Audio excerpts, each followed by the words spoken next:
آپ کو یاد ہے میں نے ایک تسبیح بتائی ہوئی ہے، جو بندہ یہ تسبیح صبح شام پڑھے گا، میں نے اس کے کوئی کام اٹکتے نہیں دیکھے، اس کو بھٹکتے نہیں دیکھا، اس کو ذلیل نہیں دیکھا، اس کو خوار نہیں دیکھا، اس کو رسوا نہیں دیکھا، اس کو پریشان نہیں دیکھا، اس کو مایوس نہیں دیکھا، اس کو الجھنوں میں نہیں دیکھا، اس کو برباد نہیں دیکھا، اگر برباد ہے تو شاد دیکھا، مایوس ہے تو خوشحال دیکھا، مقروض ہے تو ہرا بھرا دیکھا، مریض ہے تو صحت مند دیکھا، بھٹکا ہوا ہے تو اہدنا الصراط المستقیم کی راہیں پاتے دیکھا، گناہوں میں الجھا ہوا لتھڑا ہوا ہے تو ولایت کے تاج سجتے سجاتے دیکھا۔ آپ کو یاد ہوگا میں نے ایک تسبیح بتائی تھی، میں نے کسی بھی مشکل میں، کسی بھی پریشانی میں، کسی بھی غم میں، کسی بھی دکھ میں میں نے دیکھا، میں نے اس مشکل اور پریشانی میں اس بندے کو سلجھتے دیکھا، الجھتے نہیں دیکھا، اور بندشوں اور حالات سے نکلتے دیکھا اس بندے کو۔ وہ ایک تسبیح تھی، وہ صرف ایک تسبیح تھی، وہ تسبیح تھی یا اللہ میں بے بس ہوں تو بے بس نہیں۔ آپ کو یاد ہے؟ بس صرف ایک تسبیح، ایسے ڈوبے ایسے ٹوٹے جیسے ڈوبتے کو تنکے کا سہارا، ٹوٹتا کہتے ہے مجھے کوئی بچا لے، اس وقت اس کی فریاد کیا ہوگی؟ اس وقت اس کی فریاد کیا ہو؟ قل هو اللہ احد احد احد اللہ الصمد۔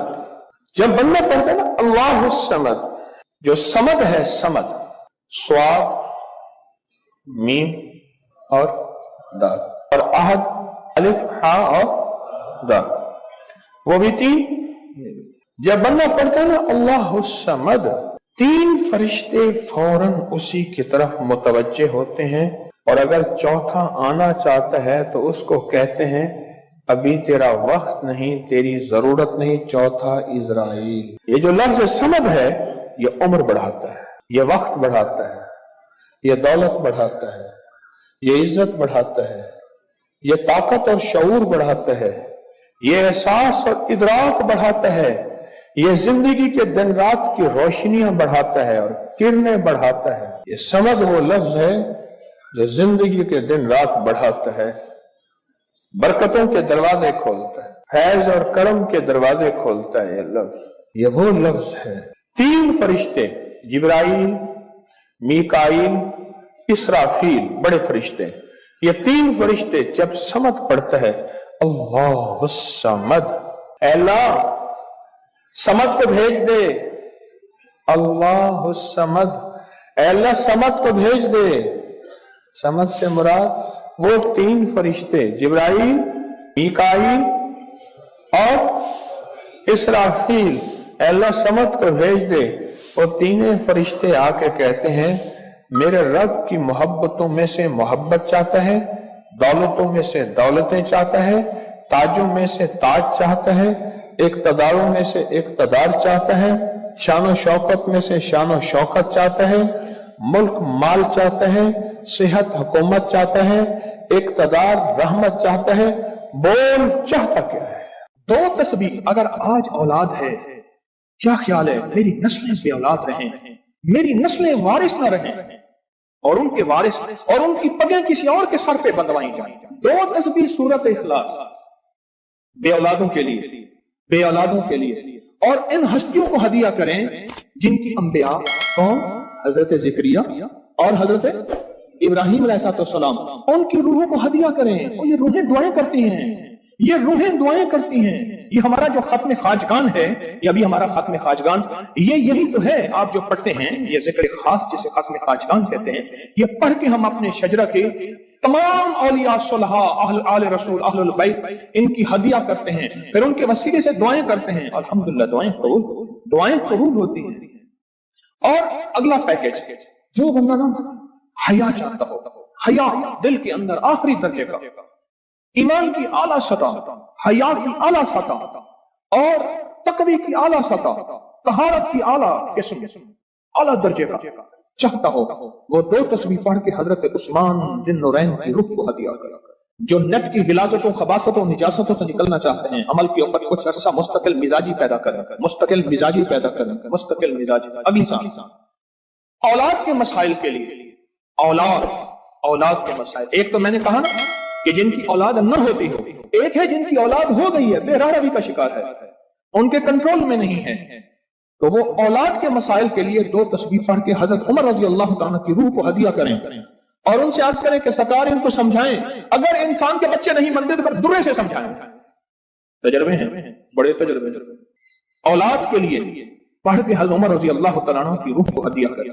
اور بتاؤں، گھر کے جھگڑے، گھر کی الجھنیں، گھر کی ناچاکیوں کو ختم کرنے کے لیے اگر 2 تسبیح صبح شام، 2 تسبیح صبح شام سورۃ اخلاص کی، یہ آپ کو اس لیے بتا رہا ہوں، کسی کا کیا مسئلہ، کسی کا کیا مسئلہ، کسی کا کیا مسئلہ، کسی کی کیا مصیبت، کسی کی کیا الجھن، کسی کی کیا تکلیف، آپ میں سے جو جس مثلا کسی کی بے اولادی ہے تو وہ بے اولادی والی 200 پڑھ لے، کسی کی اولاد ہے لیکن اولاد کے اندر نافرمانی ہے تو وہ یہ پڑھ لے، کوئی ایمان، حیا، اخلاق اور بہت زیادہ تقوی چاہتا ہے تو وہ یہ 200 دفعہ پڑھ کے حضرت عثمان والا عمل کر لے، اور کسی کے گھر میں سکون، زندگی میں چین، اور میاں بیوی بہن بھائی آپس میں محبت چاہتا ہے، محبت چاہتا ہے، 200 دفعہ پڑھ کے وہ حضرت علی، سیدہ فاطمہ، حضرت عائشہ اور کملی والے کی بارگاہ کی خدمت میں پیش کرے، پھر گھر میں سکون اور چین، گھر میں سکون اور چین۔ اور بھی ہے پیکج ایک میرے پاس، مالدار بننے کے لیے 3 انبیاء، نبی بھی تھے، پیغمبر بھی تھے، رسول بھی تھے، اور مالدار بھی تھے، اور بادشاہ بھی تھے، اور کنگ بھی تھے، اور خزانوں کے مالک بھی تھے، ایک داؤد، ایک سلیمان اور ایک یوسف صلی اللہ علیہ وسلم، یہ 3 انبیاء تھے۔ 2 تسبیح اخلاص کی پڑھ کے ان انبیاء کی روحوں کو ہدیہ دیا کہ مولا تو شہنشاہ ہے، تو کریم ہے، تو ان کو دے سکتا ہے، ہم نہیں دے سکتا، تیرے خزانے میں کمی نہیں ہے۔ اچھا، اگر بظاہر ملتا نظر نہ آئے، چھوڑنا نہیں ہے، کیوں؟ رب کا بھیجا ہوا میسج، ہر میسج ریسیو میسج، میرے اللہ کا ہر میسج ریسیو میسج ہے، میرا اللہ کا کوئی میسج ڈیلیٹ میسج نہیں ہے، میرا اللہ کی ہر دعا قبول پہنچتی ہے، یا میرا رب قبولیت کا اسی وقت نظام مقام دکھاتے ہیں، یا پھر نسلوں کو تمنگری دے کے دکھاتے ہیں کہ میرے بندے تو مایوس ہو گیا تھا، کیوں؟ میرا جی یہ چاہتا تھا کہ تجھے آخرت کا کنگ بناؤں، تو دنیا کا کنگ بننا چاہتا تھا، میں تجھے آخرت کا بادشاہ بناتا ہوں، اور آخرت کی بادشاہت چاہتا ہے تو یہ میرے پاس نظام ہے۔ اور ایک میری درخواست ہے، جو بندہ یہ حسرت کرتا ہے اما ابا کی وہ خدمت نہ ہو سکی جو میں نے کرنی تھی، یہ اگلا پیکیج ہے، اما ابا کی وہ خدمت نہ ہو سکی جو میں نے کرنی تھی، ساس تھی، سسر تھے، میں ان کی وہ خدمت نہ کر سکا، کوئی گستاخی، بے ادبی ہو گئی، بڑوں کی استاد تھے، محسن تھے، پیر و مرشد تھے، یا میرا کوئی صاحب کمال، میں ان کی وہ خدمت نہ کر سکا جو کرنا تھا، ان کے کچھ حقوق ہیں، کچھ کمیاں ہو گئی، کچھ گستاخیاں ہو گئی، کچھ یہ چیزیں ہو گئی، تو ایسے شخص کو چاہیے وہ 2 تسبیح صبح شام یا دن میں 1 دفعہ سورۃ قل هو اللہ کی پڑھ کے ان کی روح کو ہدیہ کرتا رہے، ہدیہ کرتا رہے، ہدیہ کرتا رہے، ہدیہ کرتا رہے۔ اور بڑا ہدیہ بتاؤ، شاہ یاس رحمۃ اللہ علیہ کے پاس ایک بندہ آیا، کہنے لگا حضرت دعا فرمائیں، فرمایا چھوٹی دعا کروں یا بڑی؟ بڑی دعا فرمائیں، تو فرمایا پوری امت کے لیے بیٹھ کے رو اور پوری امت کی مغفرت کی دعا مانگو۔ تو میں آپ کو عرض کر رہا تھا کہ 2 تسبیح اگر آپ چاہتے ہیں تو پھر پوری امت کو دے، پھر اما ابا کو دے، پھر ساس سسر کو، یا اپنی بیوی کوئی عزیز کسی کو دیں، پہلے پوری امت کو دے، پوری امت کو دے۔ آج کی بات، میرے پاس ایک صحابہ مجھ سے کہنے لگے جی آپ نے مجھے لقد جاءکم رسول بتایا تھا، نہیں بتایا نہیں تھا، میں نے آپ کا سنا تھا لقد جاءکم رسول، اور میں نے بہت پڑھا، میں نے کہا ابھی تک دولت مند نہیں ہوئے، ساتھ بیٹھے ہوئے تھے ایک صاحب، کہنے لگے جی ہو گیا دولت مند۔ میرے مدینے والے کی یہ نعت ہے، سورۃ توبہ کی آخری 2 آیات، لقد جاءکم رسول من انفسکم سے آخر تک، یہ سورۃ توبہ کی 2 آیات، یہ میرے مدینے والے کی شان ہے، شان ہے۔ اللہ میں دولت مند ہو گیا، کیا پایا اس آیت سے؟ رزق پایا، کیا پایا؟ کہتے الحمدللہ وسیع کاروبار ہے۔ ان کے ساتھ ایک بیٹھے ہوئے تھے سابق وفاقی وزیر، وہ میں نے بات کی نا تو وہ کہنے لگے جی بہت ہیں ان کے پاس، اور اس کی بنیاد کیا؟ میرے مدینے والے کی شان ہے، سورۃ توبہ کی آخری 2 آیات۔ مجھے اجازت حق کہنے لگا آپ نے مجھے یہ آیت بتائی تھی، میں گاڑی میں جا رہا تھا، آگے آئی ٹینکر پھٹا اور میری گاڑی موم ہو گئی، کوئی طاقت تھی، میں باہر کھڑا ہوا تھا، پتہ نہیں کیسے کھڑا ہوا تھا، الیکشن کے دوران میری کارنر میٹنگ تھی، جلسے ہوتے ہیں، میں یہ آیت پڑھ رہا تھا، دل میں آیا بس میں چلا جاؤں، یوں میں گیا اور ٹرانسفارمر میں بم پھٹ تھا اور وہ پھٹ گیا۔ سورۃ توبہ کی آخری تو آیا، یہ میرے مدینے والے کی نعت ہے، یہ میرے مدینے والے کی شان ہے، اس میں حفاظت ہے، اس میں کفایت ہے، اس میں کفالت ہے، اس میں روحانیت ہے، اس میں نورانیت ہے، اور اس میں مدد ہے۔ کیا بتاؤں، ہارون رشید کی ایک باندی تھی، بہت اس سے محبت تھی، دل تھا، الفت تھی، شکل و صورت کی بیچاری بالکل مختصر تھی۔ ہمارے ہاں ایک بندہ تھا، وہ شکل و صورت کی مختصر کو ایک لفظ کہتا تھا کہر کوجی، کوجا، پتہ نہیں آپ کوجا آج کی نسل کو کیا پتا کوجا کسے کہتے ہیں؟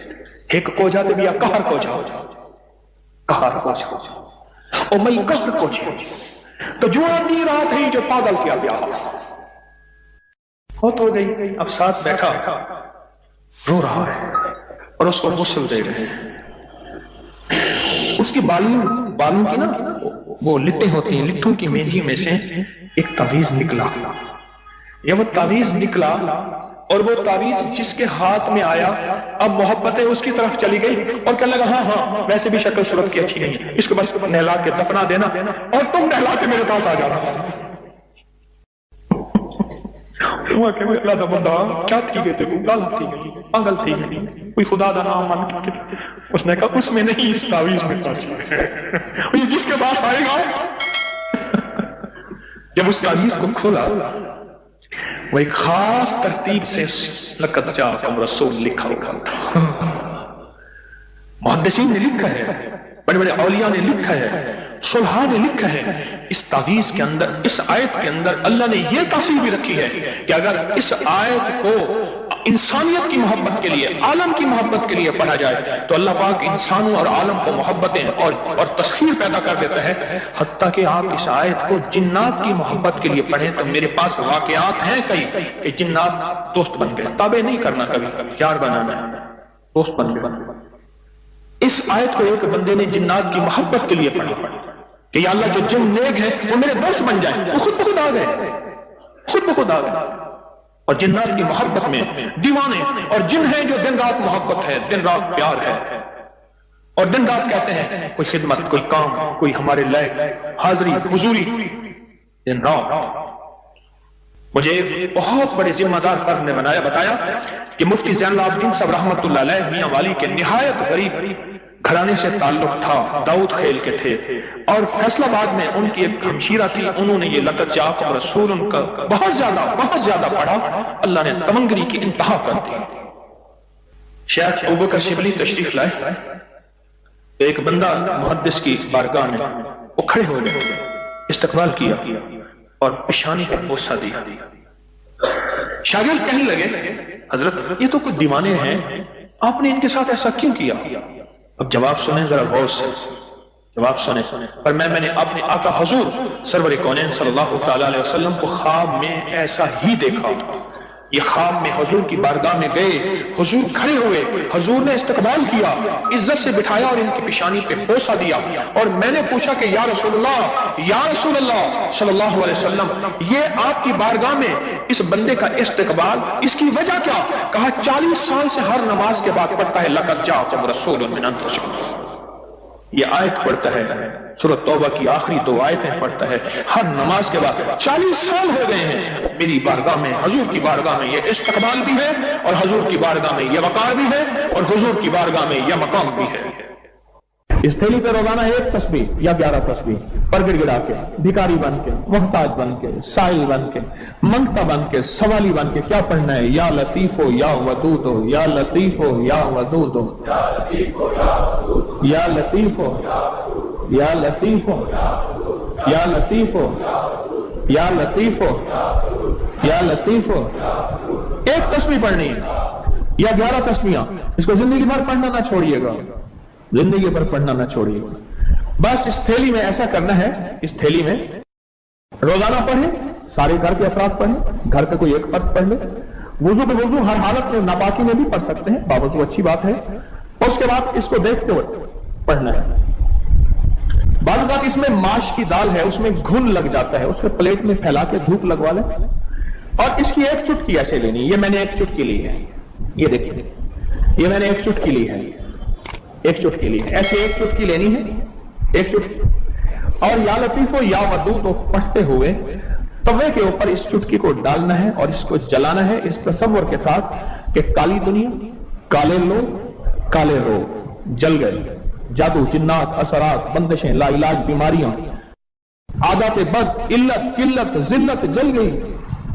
کوئی بھی چیز ہے بیماری کی شکل میں ہے، جادو کی شکل میں ہے، کسی نشے کی شکل میں ہے، کسی عادت بد کی شکل میں ہے، کسی علت کی شکل میں ہے، کسی گھریلو مشکلیں، مسائل، جھگڑے، میاں بیوی کی نفرتیں، اولاد کی پریشانیاں، ان کی بندشیں، زندگی کی کوئی الجھن ہے، بس ایسے 3 انگلیوں کی چٹکی چھوٹی سی اٹھانی ہے. یہ میں نے اٹھائی ہے، 3 انگلیوں کی چٹکی چھوٹی سی، اور اس کو توے پہ ڈالنا ہے اور جب تک جلتا رہے اس کو دیکھ کے پڑھتے رہنا ہے یا لطیف ہو یا ودود.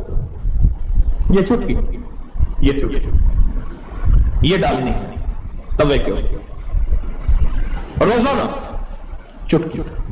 اور اگر اس کو آپ نے چاہنا ہے کہ چلائیں تو پھر 2 انگلیوں کی چٹکی اٹھائیں، 3 انگلیوں کی چٹکی نہ اٹھائیں. آپ کو 3 انگلیوں کی چٹکی اس لیے بتائی ہے کہ آپ کو اٹھانے پہ زیادہ لگے گا، لیکن 2 انگلیوں کی چٹکی میرا مطلوب ہے. میں نے دونوں طریقے بتائے ہیں.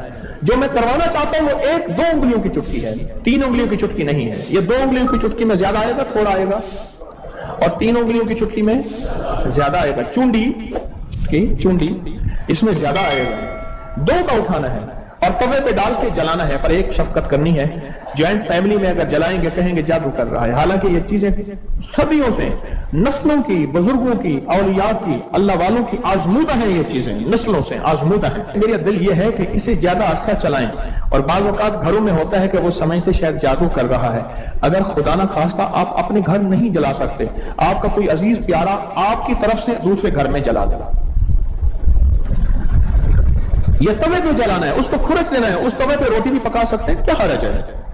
بلکہ اس توے پہ روٹی پکے تو اچھی رہے گی. چیزیں جل گئی، اس راکھ کو کھرچ کے پھینک دیں، اس راکھ کو، اور راکھ بچے گی نہیں، تھوڑی سی ہوگی. اور روزانہ اس پہ 1 تسبیح کیا پڑھنی ہے؟ اس تھیلی کو دیکھتے ہوئے 1 تسبیح پڑھنی ہے یا 11 تسبیحاں پڑھنی ہیں. یہ فضائل درود شریف صفحہ نمبر 30 پہ اور پھر 31 پہ میں ایک چیز عرض کرتا ہوں. حضرت بشیر نے عرض کیا رضی اللہ تعالی عنہ، یا رسول اللہ صلی اللہ علیہ وسلم. اچھا نا، میں بھی بعض اوقات بھول جاتا ہوں، میں بھی آئندہ اصلاح کروں گا. ہم کیا کرتے ہیں؟ صلی اللہ علیہ وسلم درود کو پورا کھول کے پڑھا کریں. یہ صلی اللہ علیہ وسلم یہ درود ہے، پورا کھول کے پڑھا کریں، عظمت سے پڑھا کریں. تو فضائل درود شریف کے صفحہ نمبر 31 میں پڑھ رہا ہوں. حضرت بشیر نے عرض کیا، یا رسول اللہ صلی اللہ علیہ وسلم، اللہ جل شانہ نے ہمیں درود پڑھنے کا حکم دیا ہے، پس ارشاد فرمائیے کہ کس طرح آپ پر درود پڑھا کریں. خود اللہ کے حبیب سے پوچھ رہے. کون؟ غلامان مصطفیٰ، صحابہ رسول، کہ آقا ہم پھر آپ پہ درود کس طرح پڑھا کریں؟ کہ اللہ نے بھی حکم فرمایا ہے کہ یا ایھا الذین آمنوا صلوا علیہ وسلموا تسلیما. اب سنیے ذرا غور سے، سنیے ذرا غور سے.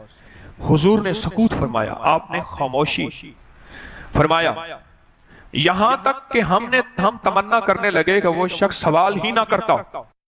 حضور اتنا خاموش ہو گئے آقا کہ یہاں تک کہ ہم تمنا کرنے لگے کہ شاید اس نے کوئی غلط سوال کیا یا کیا کیا، ہم سوال ہی نہ کرتے. پھر حضور نے ارشاد فرمایا، پھر حضور نے، اب میری طرف دیکھیں ذرا غور سے، درود پاک پڑھ رہا ہوں. پھر حضور نے ارشاد فرمایا کہا کرو اللہم صلی علی محمد وعلی آل محمد. اور اس کو یوں بھی پڑھ سکتے ہیں اللہم صلی علی محمد وآل محمد. فرمایا یہ درود پاک پڑھا کرو. اللہ نے ساری دنیا کے بیٹے، رزق، نعمتیں، نسلوں کی سعادتیں ان 2 مبارک بولوں میں رکھے ہیں. اس عمل سے مشکلات ٹلتی ہیں، مرادیں ملتی ہیں. صرف 2 لفظ ہیں بس. اللہ نے انجیر کی قسم اٹھائی ہے، والتین، قسم ہے مجھے انجیر کی. انسان نہ اپنی زندگی کی ابتدا میں انتہا ہو جائے تو شاید پھر قسم اٹھائے. اللہ نے قسم اٹھائی ہے, مجھے قسم ہے انجیر کی, مجھے قسم ہے زیتون کی, قسم اٹھائی. فقہا, محدثین, صالحین, اولیاء جن پہ اللہ نے اپنے روحانی علوم کھولے ہیں, وہ فرماتے ہیں یہ وہ عمل ہے جس عمل کی برکت سے, یہ وہ آیت ہے جس آیت کی برکت سے اللہ بیٹے دیتا ہے, نعمتیں دیتا ہے, رزق دیتا ہے. اور یہ وہ عمل ہے, میں عمل ابھی کرواؤں گا, یہ وہ عمل ہے جس عمل کے کرنے سے کبھی ہاتھ خالی نہیں ہوتے, کبھی جھولیاں خالی نہیں ہوتی. بس جھولیاں خالی سے مراد اولادیں, رزق, دولتیں, نعمتیں. ہاتھ خالی ہونے سے مراد کبھی یہ ہاتھ منگتا نہیں رہے گا, سدا اس کی جھولیاں بھی بھرے رہیں گے, ہاتھ بھی بھرے رہیں گے, رزق بھی بھرا رہے گا. یہ بہت بڑا طاقتور عمل ہے. صدیوں پہلے میرے پاس اس کی ایک تاریخ ہے. ایک درویش یہ عمل کرواتے تھے اور لوگ دور دور سے ان کے پاس جاتے تھے. فلاں چاند کی تاریخ میں ایک درویش نے والتین والزیتون کا عمل کروانا ہے. دنیا دور دور سے جاتی تھی اور اس عمل میں شامل ہوتی تھی, اور جو عمل میں شامل ہوتا تھا وہ اپنی وصیتوں میں لکھتا تھا یا وصیتیں کرتا تھا یا جاتے ہوئے کہتا تھا, بیٹا کبھی پریشان نہ ہونا, میں فلاں درویش کے ہاں والتین والزیتون کا عمل کر کے آیا ہوں, اللہ تمہیں پالتا بھی رہے گا, دیتا بھی رہے گا, رزق بھی, نعمتیں بھی, بیٹے بھی, انشاءاللہ. وہ وصیتیں کرتا تھا باقاعدہ. اتنا طاقتور یہ عمل ہے. اور یہ دو خزانے ہیں, اس کی مٹھیاں کبھی خالی نہیں رہتی, اس کے ہاتھ کبھی خالی نہیں رہتے. پر سکون ہو کر اپنی دونوں ہاتھوں کی مٹھیاں بند کر کے گود میں سامنے رکھیں گے. مٹھیوں کا رخ آسمان کی طرف ہوگا, آسمان کی طرف رکھیں گے. انگلیوں کا رخ, مٹھیاں بند ہوں گی اور آسمان کی طرف ہوگا. جیسے دعا کے دونوں ہاتھ آسمان کی طرف ہوتے ہیں کھلے, اس طرح دعا کے یہ بند ہاتھ آسمان کی طرف ہوگا. میں نے آپ کے ساتھ پڑھنا ہے, آپ نے میرے ساتھ پڑھنا ہے. والتین والزیتون, پھر انگوٹھا کھول دینا ہے, پھر پڑھنا ہے, پھر دوسری انگلی کھول دینی ہے, پھر پڑھنا ہے, پھر تیسری انگلی کھول دینی ہے, پھر پڑھنا ہے, پھر چوتھی انگلی کھول دینی ہے, پھر پڑھنا ہے, پھر پانچویں انگلی کھول دینی ہے, پھر پڑھنا ہے چھٹی انگلی, ساتویں, آٹھویں, نویں اور 10ویں. ٹھیک ہے, یاد ہو گیا؟ اب مٹھیاں بند کریں اور یہ عمل ہر حالت میں کر سکتے ہیں. مٹھیاں بند کریں اور میرے ساتھ پڑھتے رہیں. والتین والزیتون, والتین والزیتون, والتین والزیتون, والتین والزیتون, والتین والزیتون, والتین والزیتون, والتین والزیتون, والتین والزیتون, والتین والزیتون. دائیں ہاتھ کا انگوٹھا کھول دیں. اب پھر پڑھیں والتین والزیتون, والتین والزیتون, والتین والزیتون, والتین والزیتون, والتین والزیتون, والزیتون. انگلی کھول دیں شہادت کی. پھر پڑھیں والتین والزیتون, والتین والزیتون, والزیتون, والتین والزیتون, والتین والزیتون, والتین والزیتون. تیسری انگلی کھول دیں. پڑھیں پھر والتین والزیتون, والتین والزیتون, والتین والزیتون. 10ویں انگلی کھول دیں. اب دونوں ہاتھوں کو دعا کے لیے اٹھائیں جیسے دعا کرتے ہیں اور ذرا اونچا لے جائیں. حدیث میں ثابت ہے میرے آقا نے بعض دعائیں ایسے مانگی ہیں کہ بغل کی سفیدیاں نظر آئی ہیں, بغل کی سفیدیاں نظر آئی ہیں. اوپر لے جا کر, سر سے بھی اوپر ہاتھ لے جا کر, سر جھکا کر پڑھیں والتین والزیتون, والتین, گڑ گڑا کے پڑھیں والزیتون, والتین والزیتون, والتین والزیتون, والتین والزیتون, والتین والزیتون. وجدان سے پڑھیں والتین والزیتون, والتین والزیتون, والتین والزیتون, والتین والزیتون.